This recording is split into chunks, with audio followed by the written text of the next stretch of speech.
I'm not sure if it's happy, but it's not as sad as it's made out to be. And what I mean by that is TV consumption, per Nielsen is still 4 or 5 hours a day per household. And it's also important to realize what TV is, right? And what I mean by TV is, professionally produced sight, sound, and motion. And there's only so much supply of that in the wild. Everyone's trying to acquire the same kind of content, and there's limited supply, which is, a good thing from my standpoint, because that's, where the premium, dollars are. So I think the long-term trends are what they are.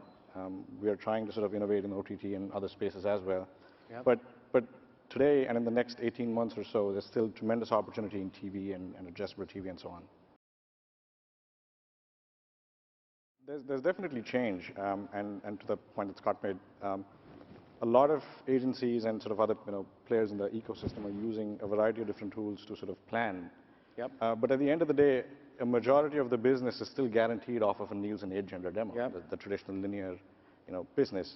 Mm-hmm. And my sort of opinion is that's not going to change in the very near future. We might have secondary guarantees or things of that sort, but at the end of the day, it is still taking a media plan which is richly defined in your creative agency's portfolio, but you're still buying or still guaranteeing off of women 25, 54 or whatever. Yes. So there is change, but there is also it's a large industry. It's not to Scott's point going to get disrupted immediately, but people are using data in more interesting fashions.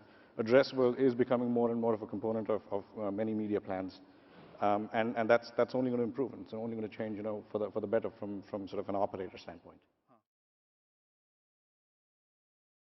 Letting you sort of experiment with TV in ways that you couldn't do before. So while an A/B test yes. in sort of a control holdout fashion was not possible, you could do it in control holdout markets, but you couldn't do it in control holdout audiences. Mm. You can do that now, and you can sort of measure ROI against a variety of data sets on the back end.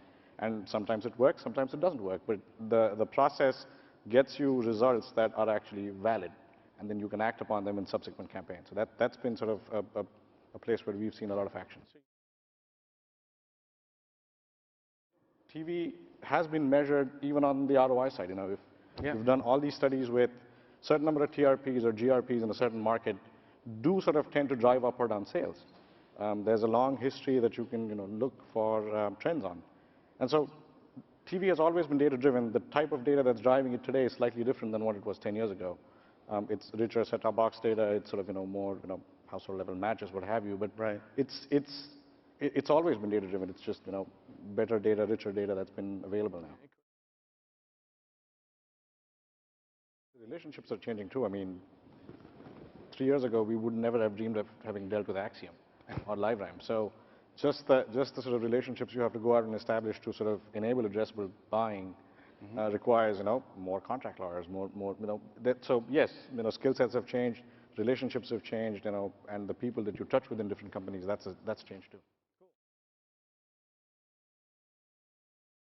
To the extent that the data that you're deploying on TV is the same data that you use for planning upstream, cross-channel, yep. or sort of from your prior campaigns, having the ability to deploy that data on TV or set-top boxes or what have you is always a good thing.